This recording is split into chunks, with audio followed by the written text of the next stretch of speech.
Avatar versus Ty Lee versus Mako.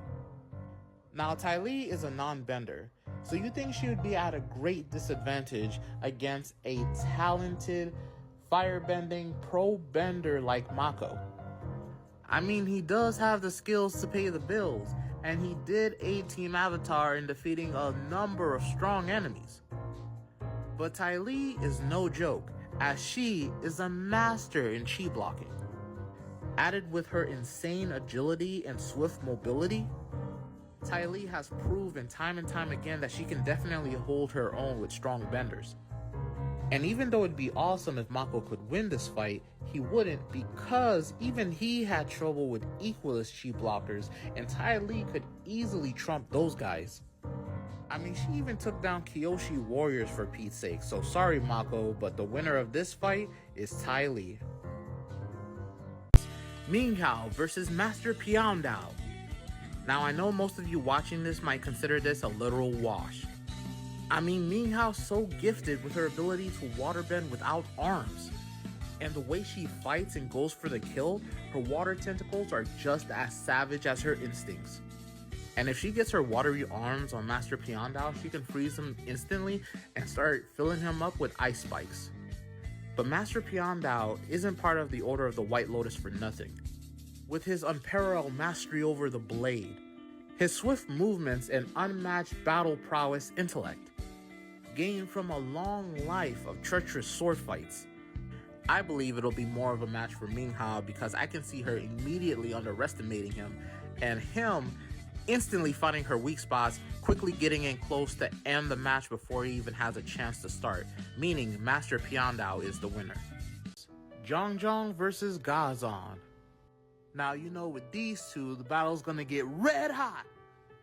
And honestly, I had the toughest of times figuring out which of these two combatants would win in a fight against one another. I mean, Gazon's a powerful earthbender who is one of the rare few lava benders. He can really make things heated by turning the ground around Zhang into lava and then trying to swarm him with lava waves. While Zhang's a prodigy firebender, he doesn't even need Sozin's Comet for his flames to be powerful. But lava and magma is hotter than fire, so shouldn't that mean Ganon wins? That's something I struggle with thinking over, but I finally came to a solution. I believe with Zhang's mastery over firebending, this would lend towards him having the ability of heat redirection, allowing him to cool down Gazon's lava and burn him to a crisp at the same time, allowing Zhang to be the winner. Ozai versus Zahir. Now, it would make sense why these two would want to fight each other. I mean, Ozai wants to rule over everything, and Zahir wants to abolish ruling hierarchies.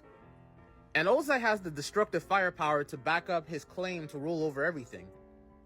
Plus, he's a very skilled combatant, having the most elite firebenders in his nation train him so he can be the strongest he can be. But even with all of that, Zahir is even more skilled, being an elite combatant even before gaining his bending.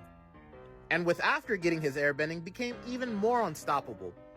I mean, Ozai couldn't even defeat a reluctant Avatar even with the power boost from Sozin's Comet.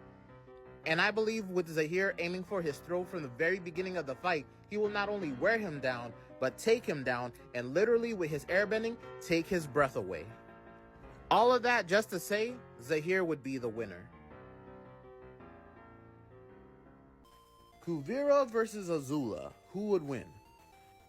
Well, both are strategic tacticians, fierce combatants, and prodigies at their type of bending, with Kuvira being a master metal bender and Azula being an elite firebender.